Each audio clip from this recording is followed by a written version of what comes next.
Welcome to Two Filthy Nerds. That's us. Because we're filthy. And we're nerds. And there's two of us. Two. One? Yeah. Two. Two. But I'm a lot of woman. And I don't care about my gender anymore.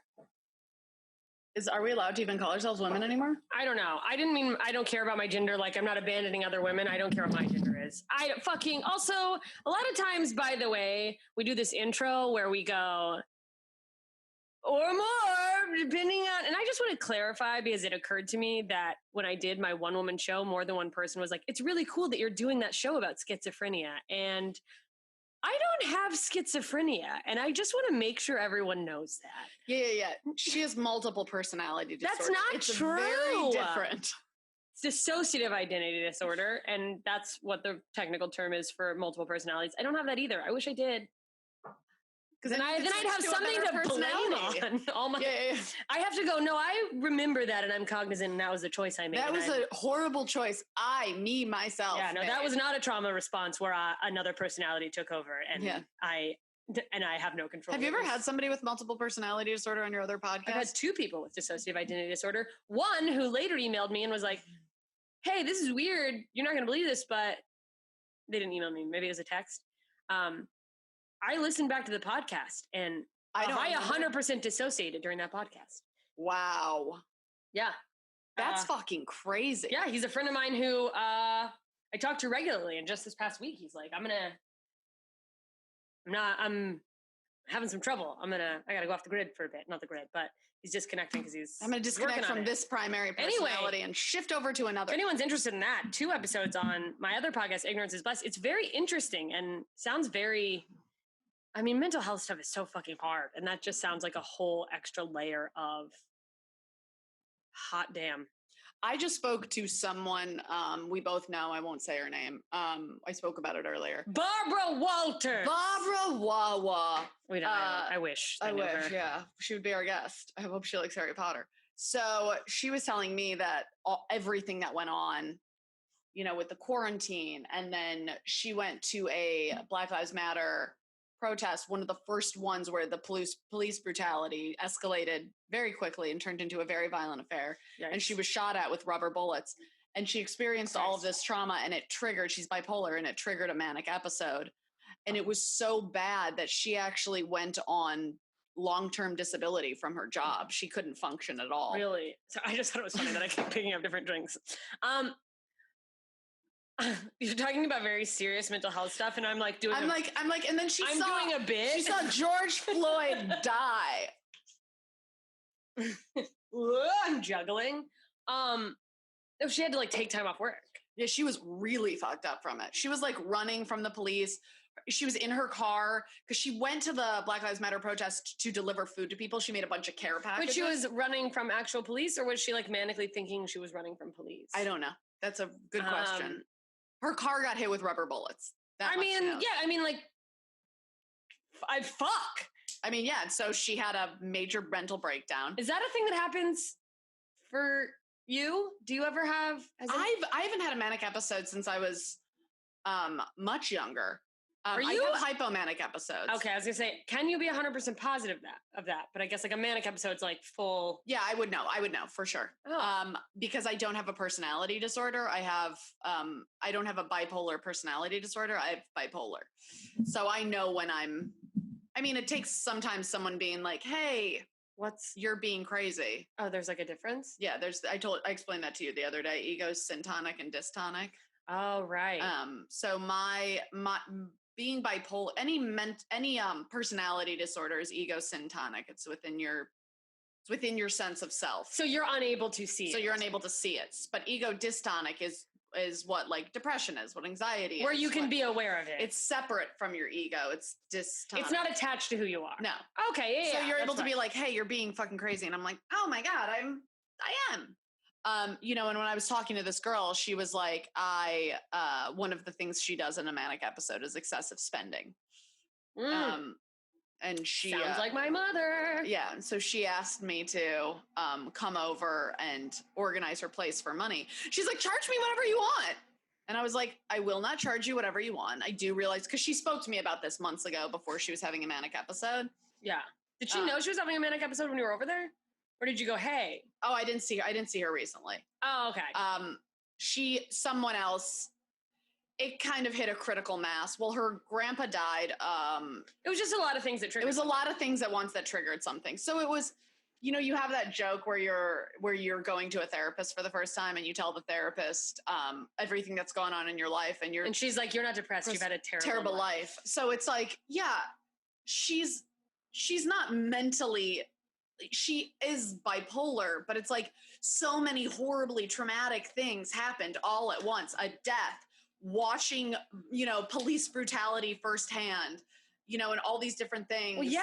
When it's like, that's such a big gray area of that. By the way, world. this is running our filthy mouths. We're not even. We were going to talk about something else, but I guess we're talking about like mental health. Yeah.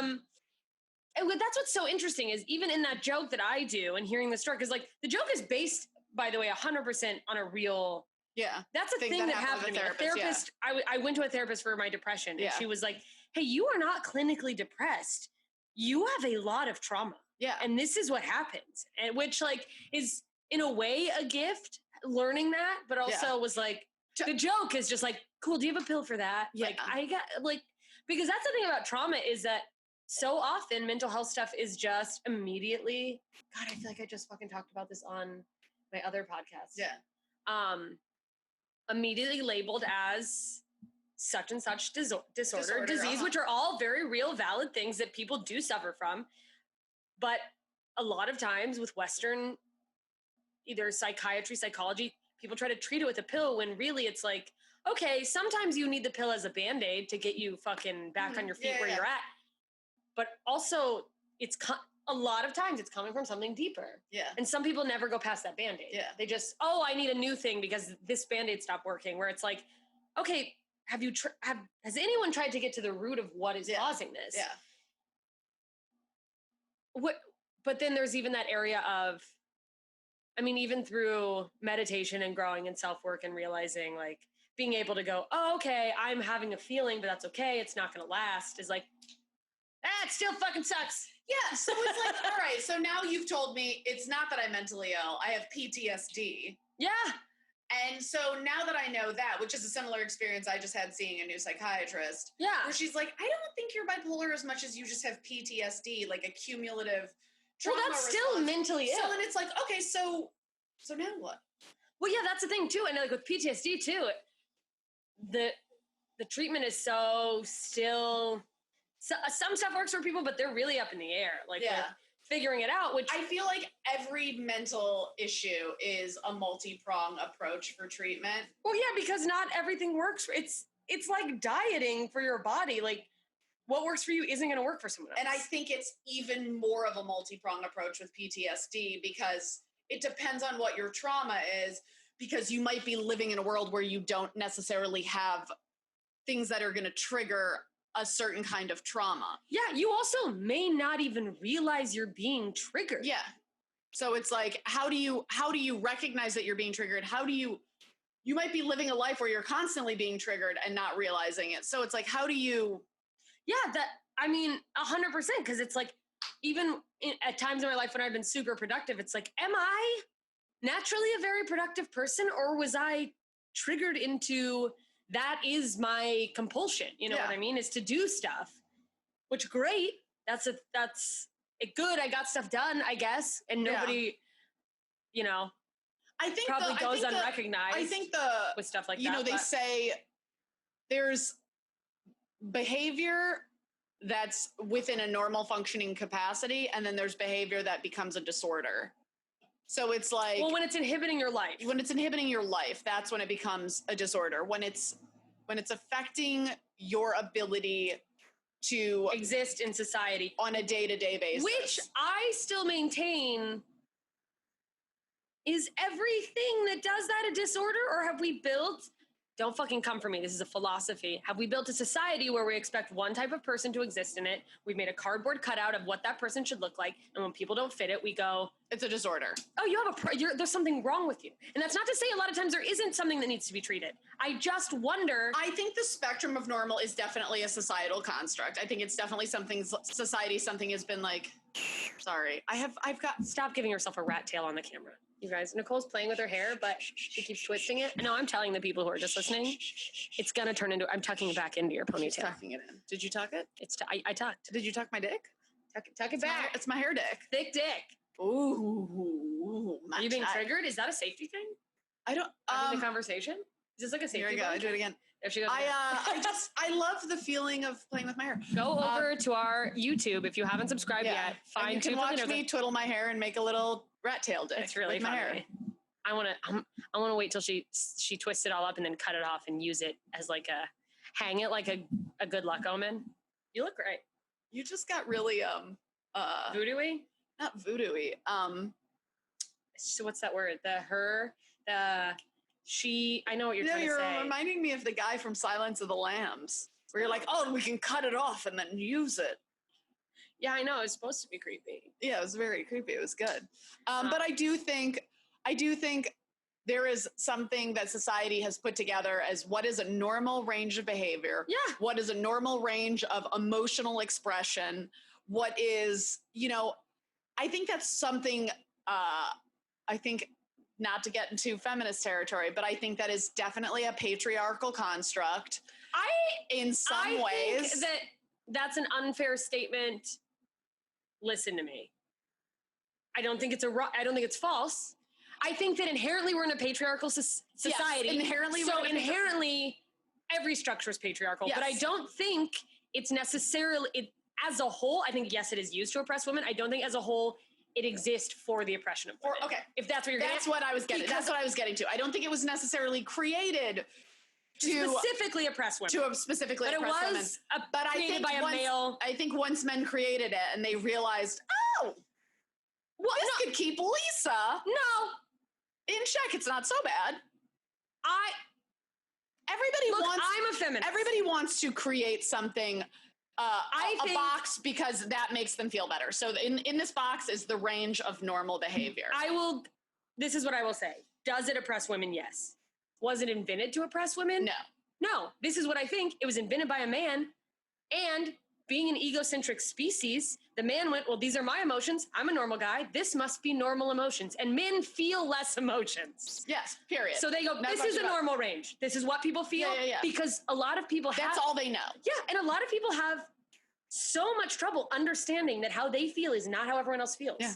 That is a very hard thing. I think that's also something that I love that I made fun of you for spinning a rat tail, and now I'm trying to wipe a booger out of my nose so no one sees it on the camera. Is it gone? Did I get it? No, it's still there. Oh. It's a little cavey on the right. Okay. It's like, oh, there. Get it.